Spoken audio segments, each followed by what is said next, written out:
이재명 대표가 지금 기자회견을 예고했던 대로 9시 반에 시작을 합니다. 아마 선거구제 관련인데요. 직접 들어보시도록 하겠습니다. 시작부터 또 목을 만지면서 시작합니다. 네.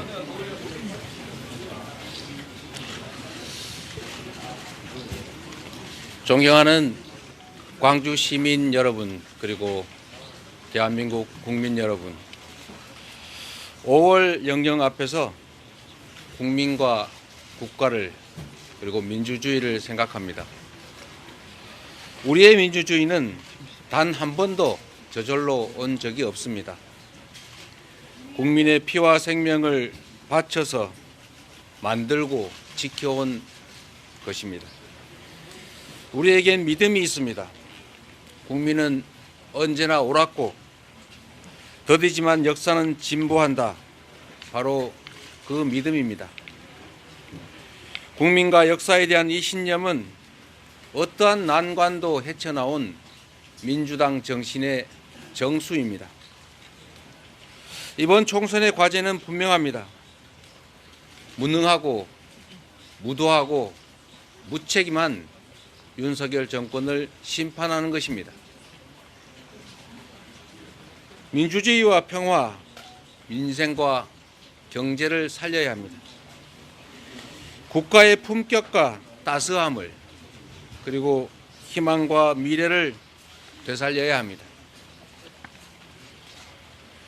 국정을 감시하고 국가 법 질서를 창조 변화시키는 국회는 민주공화정의 최후 보루입니다. 2년도 안 돼 나라를 이렇게 망친 정권이 국회까지 장악하면 국가 시스템까지 망가뜨릴까 걱정됩니다. 이번 총선에 적용할 비례 선출 제도가 논란입니다. 지난 총선부터 병립형을 준연동형으로 바꿨지만 국민의힘이 위성정당을 창당하고 민주당이 맞대응을 함으로써 결국 그 목적을 제대로 달성하지 못했습니다. 위성정당을 금지시키라는 국민적 요구에 따라 우리 민주당은 위성정당 금지 입법에 노력했지만 여당의 반대로 실패했습니다. 거대 양당 한쪽이 위성정당을 만들면 패배를 각오하지 않는 한 맞은편 역시 대응책을 찾을 수밖에 없습니다. 칼을 들고 덤비는데 맨주먹으로 상대할 수는 없습니다. 선거 때마다 반복될 위성정당 논란을 없애고 준영동제는 사실상 껍데기만 남는 이 악순환을 피하려면 위성정당을 반드시 금지시켜야 되지만 여당이 반대합니다. 그렇다고 병립형 회기를 우리 민주당이 수용할 수도 없습니다. 그래서 민주당은 제3의 길을 추진했습니다. 국민의힘이 요구하는 병립형 비례를 채택하되 민주당의 오랜 당론인 권역별 비례의 이중 등록을 허용하고 여기서 생길 수 있는 소수정당 배제 문제를 해결하기 위해서 소수정당을 위한 의석 30% 할당 또는 권역별 최소 득표율 3%의 1석을 우선 배정하는 방안이었습니다. 그렇게 되면 3권역에 3%씩 고루 득표하는 소수정당은 3석을 확보할 수 있기 때문에 소수정당 배제 문제는 상당히 완화할 수 있다고 봤습니다.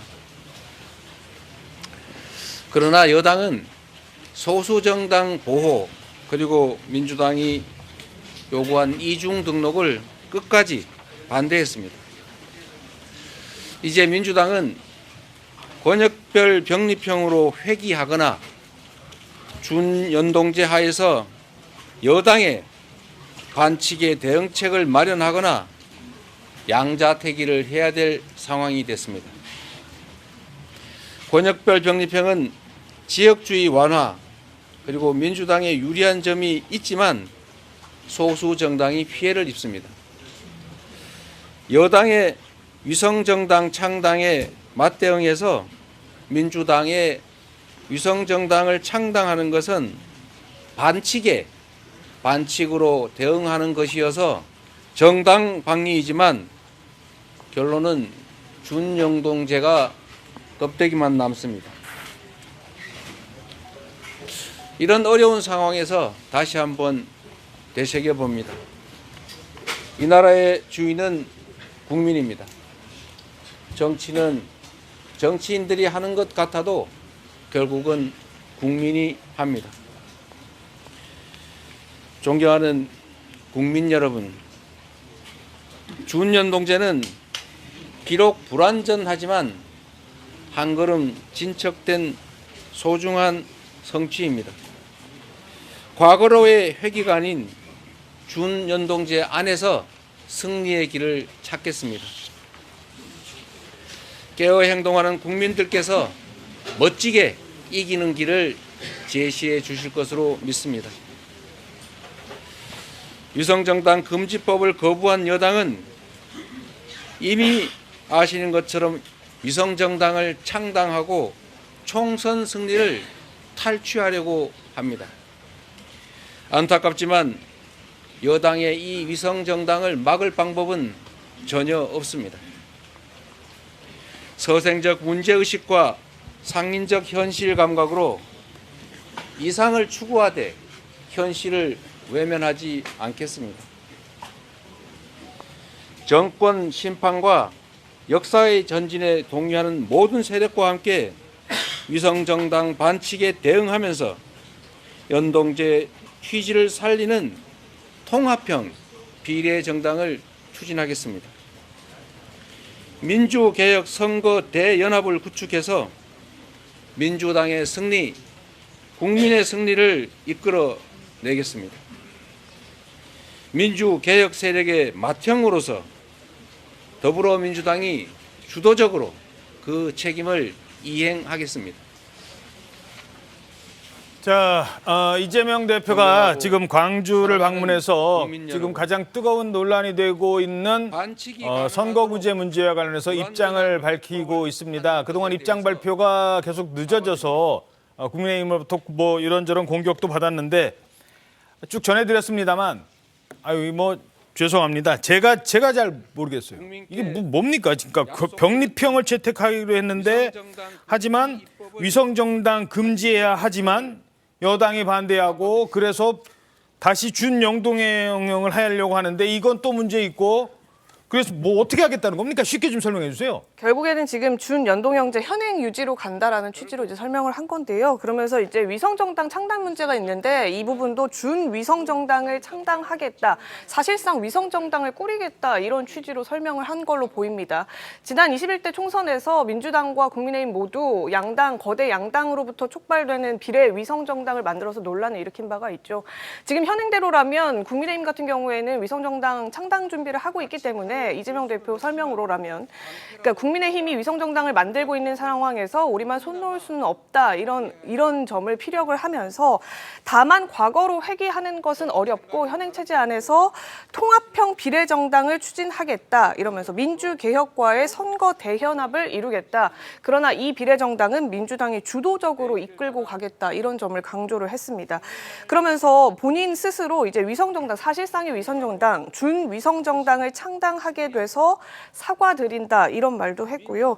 과거에 이제 권역별 병립형이라고 해서 과거 이제 거대 양당에 유리한 선거제도로 돌아가되 권역별로 소수 정당의 일정 부분을 할애하는 방식, 그러니까 소수 정당 그리고 또 권역별로 할애를 해서 지역균형 발전에는 이바지하는 방식을 추진하려고 했지만 국민의힘의 반대로 추진하지 못했다, 이런 여당 탓을 하는 듯한 취지로 하는 입장도 보였습니다. 그러면서 서생적 문제의식과 서생적 그 문제의식을 토대로 국민들의 뜻을, 그리고 국민의 승리를 이끌겠다, 이런 얘기도 했고요. 자, 알겠습니다. 근데 이게 그러니까요. 지난번에 먼저 말씀하세요. 자꾸 길게 얘기를 하시니까 무슨 얘기인지 저도 잘 모르겠어요. 예. 그러니까 연동형을 하겠다는 건지 왜 그러냐면 지금 공직선거법 개정 합의가 이루어지지 않잖아요. 만약에 여야 간에. 그러면 준연동형도 아닙니다. 현행 공직선거법에 보면 연동형으로 가야 됩니다. 지난번에는 준연동형을 했죠. 예, 합의로 그나마 마지막에. 여야 합의로. 근데 이번에는 여야 합의가 안 되면 연동형으로 가야 됩니다. 완전 연동형으로. 그렇게 되기 때문에 위성정당이 불가피한 거고요.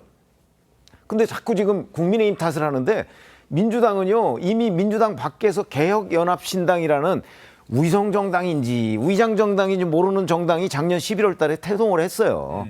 근데 그럼 그거와 따로 가겠다는 건지 이런 부분을 분명하게 설명을 해야 되죠. 근데 제가 보건대는 준연동형 비례제를 일단 유지하는 그 범위 내에서 자기네들도 위성정당을 만들겠다는 걸로 보이는데 그걸 국민의힘 탓을 하지 말고 본인들이 저렇게 그 왔다 갔다 그 뭐 병립형이니 연동형이니 왔다 갔다 하는 가운데 지금 여기까지 온 거예요.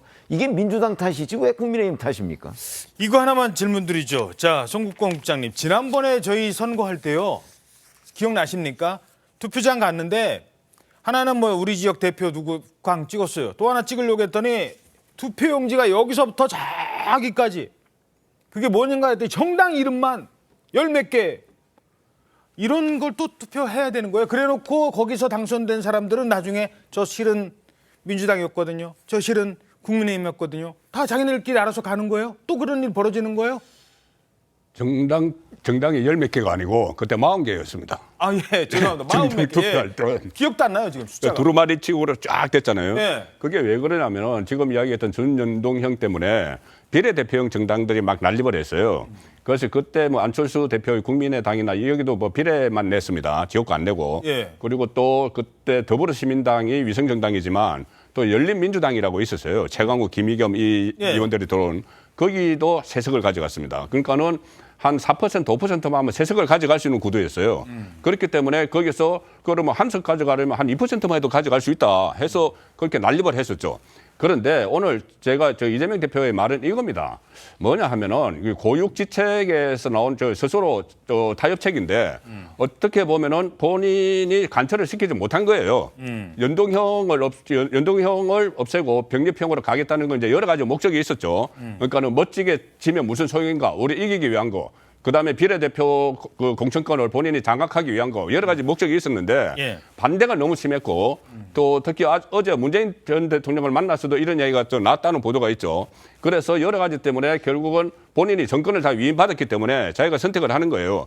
후퇴를 하는데 명분을 하나 딱 내세운 게 뭐냐면은 그 준연동형을 그대로 유지를 하는데 명분을 내세운 게 조금 전에 이야기했던 그거예요. 민주개혁선거대연합. 이거 딱 하나 명분을 내세운 겁니다. 예. 이게 뭐냐 하면은 민주당이 중심이 된다고 했잖아요. 그러니까는 위성정당을 뭐 저 조국신당, 무슨 송영길 신당, 추미애 신당 이런 것을 안 넣고 그러니까 야권의 모든 세력이 합해서 그 비례대표 정당을 하나 만든다는 거죠. 위성정당을. 결국 그 이야기입니다. 그러니 이게 본래 국민들이 원하는 그런 방향과는 좀 동떨어지게 어쨌든 스스로 그 타협책을 찾은 그 결과입니다. 그러니까요. 뭐 이게 조국신당 만들어지는 건지 또 송영길 전 대표는 지금 옥중 출마 얘기도 나오던데 지금 그 당을 또 만들겠다는 건지 국민의힘에서 공천 탈락한 사람들 따로 또 당 만들겠다는 건지 이 복잡해질 것 같아요. 어떻게 보십니까? 그러니까 이제 앞으로 조금 굉장히 그 논의가 복잡해질 것 같습니다. 근데 논의가 복잡해진다는 얘기는 합의에 이르기 어렵다는 뜻이 되겠죠. 그럼 합의에 이르기 어려우면 우리 최병묵 그 국장께서 말씀하신 대로 결국엔 연동형 현재의 현행 제도로 그냥 합의가 안 되니까 그냥 가는 거잖아요. 새로 만들진 못하니까. 예. 그렇게 되면 문제가 뭐냐면 의석수가 굉장히 부족해요. 지금. 왜냐하면 뭐 있는 상태에서 만약에 는다 그러면은 뭐 양대 정당 같은 경우는 위성 정당을 만들지 않으면 의석을 거의 한 석도 가져가지 못하는 그런 상황이 돼버릴 거거든요.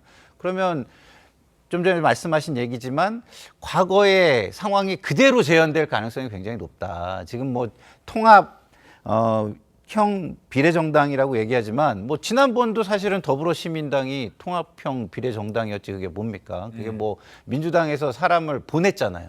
예. 안 보낸 게 아니잖아요. 요번에도 민주당에서 사람들을 보내겠다는 뜻이지 않습니까? 그 정당에. 그러면은 지난번하고 다를 거는 거의 없고요. 예. 단지 그 국민의힘에서 병립형으로 얘기했을 때 민주당의 이익도 거기에 있는데 그 이익을 차지하는 것까지는 가지 않겠다. 이 정도 수준으로 보시면 될 것 같습니다. 알겠습니다.